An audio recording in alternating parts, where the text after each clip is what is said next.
Buenos dias, damas y caballeros.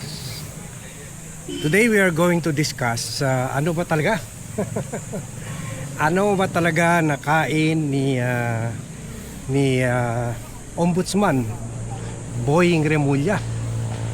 O baka pati na rin si President Bongbong Marcos na before the Holy Week ay todo depensa sila kay Martin Romualdez. In fact,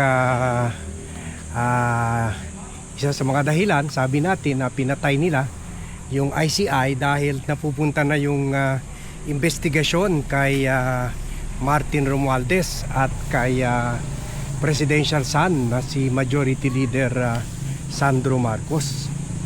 And then, after the Holy Week, first day after the Holy Week, ay parang nalinawagan na si Ombudsman Remulla, o maybe upon the orders of President Bongbong Marcos. At ngayon sinasabi na niya na malakas ang ebidensya laban kay Speaker Martin Romualdez.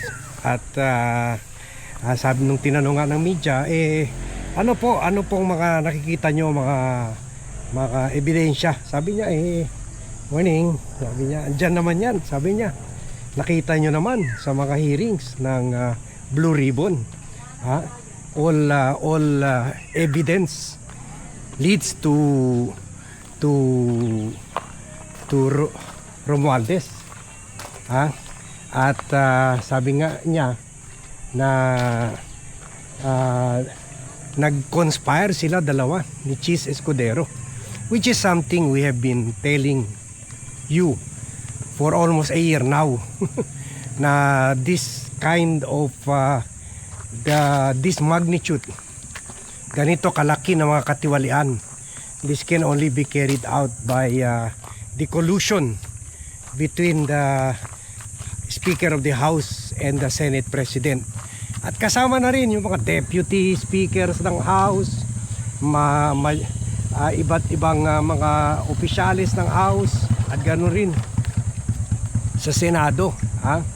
So baka involved rin si Grace po as Finance Committee Chair, at syempre for sure involved talaga si Saldico, pero as garapata of Romualdez lang.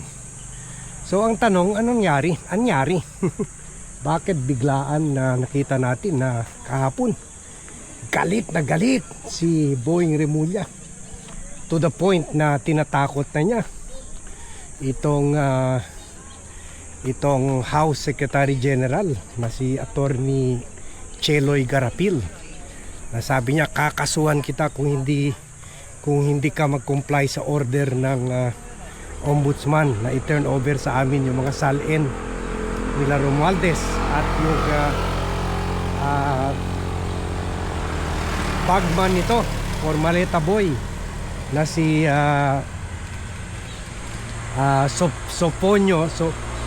Ponyong ang nickname nito, Ponyong Gabunada, na ginawa ni Romualdez deputy, kahit hindi to lawyer, Deputy Secretary General ng House.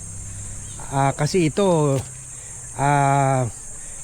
bagman at maleta boy at kwan pa siya, pati sa party tingog party list official din siya, at parati siya pinapadala ni Romualdez para pagbigay ng speech in place of Romualdez.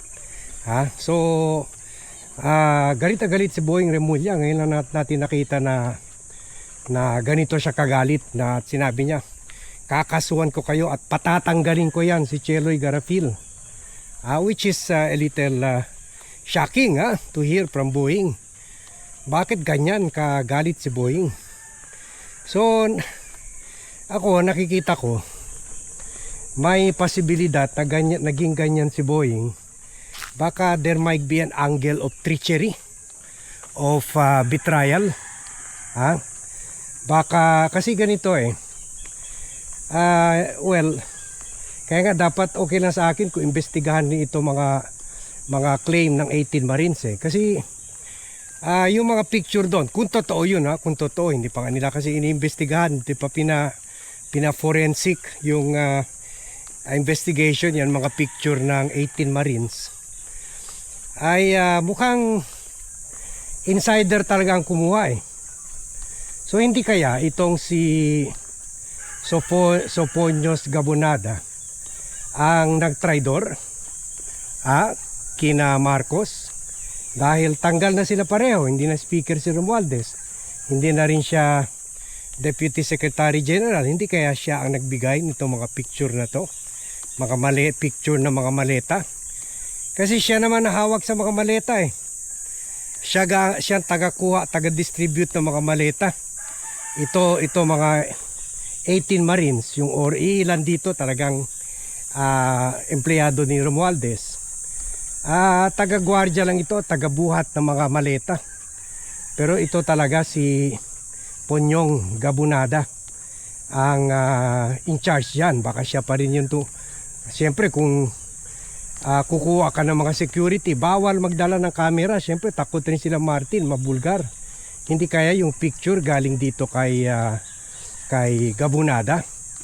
At kung involved si Gabonada sa pagtatraidor sa kampo ni President Bongbong Marcos, baka ang suspecha nila involved na rin si Romualdez. Kaya nilalaglag nila si Romualdez. Kasi remember, si Romualdez, kaya rin wala tayong tiwala dito sa simula't simula pa. Dahil Duterte naman talaga ito. Naging majority leader ito. Majority leader, second in command nung time nung Duterte administration.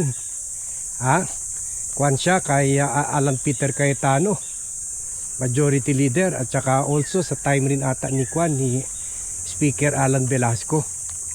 So very powerful position itong majority leader. So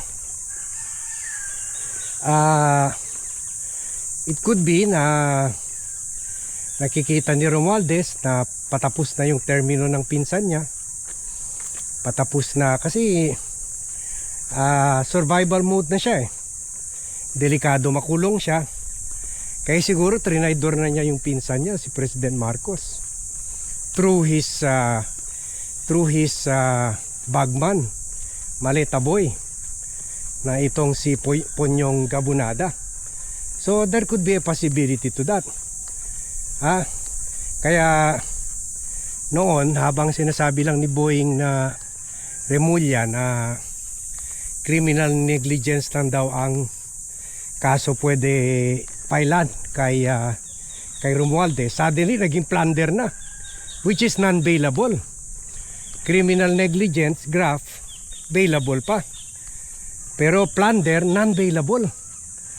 Ibig sabihin kahit hindi pa mabuo ng ebidensya after 5-10 years na natapos itong kaso, kulong siya, kagaya kay Leila de Lima. Although si Leila de Lima talagang inosente naman talaga. Pero ito si Boying, syempre, si Speaker Romualdez, marami itong mga lawyers. He can buy the best lawyer in the world, not only in the Philippines, in the world. So pwede baka malusutan niya ito. Pero nakulong na siya by 7, 8, hopefully 20 years. At sana hindi niya malusutan itong kaso. Mukhang malakas talaga ebidensya sa kanya eh. Kaya lang yun lang problema sa plunder. Very stringent very hard to prove yung plunder eh. Very stringent ang regulation kumpara sa lalo na sa ebidensya. Mas malakas kailangan na dapat ang ebidensya, pero baka malakas naman talaga. So yun lang nakikita ko, yun lang nakikita ko sa analysis natin, na para magalit ng ganito si Boying Remulla. It could be na they now view kung hindi man si Romualdez, at least itong bagman niya, si Ponyong Gabonada, to be a traitor Baka ito yung taga kuha at nagpakalat or tinurn over sa kampo nila attorney Baligod ito mga pictures na ito. Kasi over the weekend nga meron pa sila nagpakita ng mga video. So mukhang legit naman yung video. Kaya dapat suriin ito ng husto ng NBI. Baka matrace pa nila kanino nang galing itong picture na ito. So yun lang ang kuha natin, kasi hindi naman siguro dahil lang nag-Station of the Cross si President Bongbong Marcos o si Boying Remulla kaya nagbago na yung appreciation nila sa kaso kay Romualdez from criminal negligence to plunder. So nakikita ko dito treachery ito kasi si Romualdez naman dati naman Duterte boy talaga yan, naging campaign manager pa nga niya ni BP Sara nung 2022 elections. So could be gumagalaw na rin siya to survive kahit matapos na yung Marcos admin. Good pa rin siya kay Sara, hindi pa rin siya makukulong, under the protection pa rin siya ni Sara. So either way, either ito lang si Gabonada ang nagtraidor sa Marcos admin, o kaya ito si Remulla, si